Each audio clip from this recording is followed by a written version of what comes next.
Clôture dans le vert pour le CAC 40 ce soir. L'indice parisien gagne 2,40% à 4843 points dans un volume d'échange d'un peu plus de 3 milliards d'euros.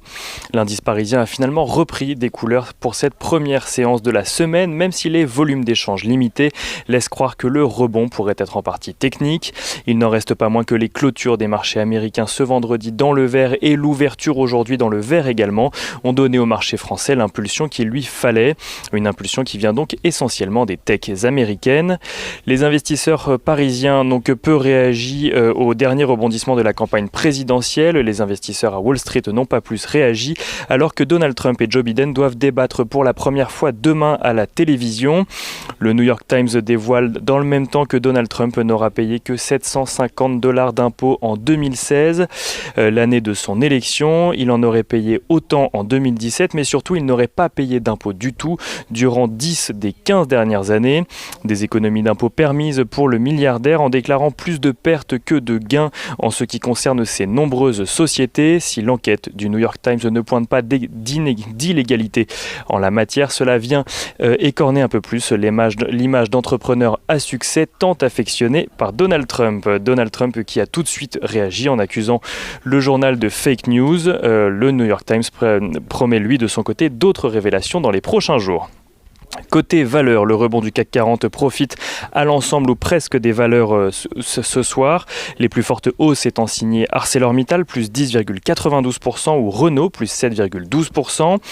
Les plus fortes baisses de la semaine dernière se reprennent, notamment à l'image des bancaires. Le Crédit Agricole, plus 5,78%, BNP Paribas, plus 5,19% et Société Générale, plus 5,03%. Les bancaires qui ont également trouvé du soutien dans l'annonce de Ping An de renforcer sa position au capital d'HSBC alors que la banque avait touché un plus bas historique à la suite d'une menace de la Chine de placer HSBC sur une liste d'indésirables au nom de la sécurité nationale. HSBC qui avait également été cité dans l'affaire des FinCEN. Les valeurs qui se reprennent sont également les foncières commerciales Klépierre qui gagne 11,71% ce soir et Unibail Rodamco plus 4,10%. On regarde à présent ce qui se passe du côté des fusions. Veolia fera parvenir son offre améliorée à Engie au plus tard d'ici 2 jours. Celle-ci doit donc revoir sa copie de 15,5 € par action et apporter des garanties en termes d'emploi pour séduire Engie et persuader l'entreprise de céder 29,9% du capital de Suez. ArcelorMittal a de son côté annoncé une fusion de ses activités américaines avec le producteur de pellets de minerai de fer Cleveland-Cliffs, une fusion valorisée 1,4 milliard de dollars qui permettra au groupe de réduire sa dette et de lancer un nouveau programme de rachat d'actions de 500 millions de dollars.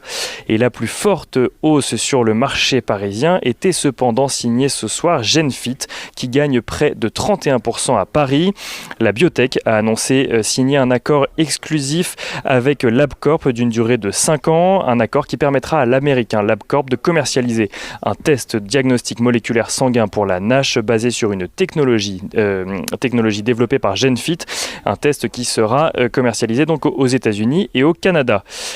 L'agenda à présent, demain les investisseurs pourront suivre donc dans un premier temps le débat entre Donald Trump et Joe Biden, événement très attendu outre-Atlantique qui aura lieu donc demain mardi soir.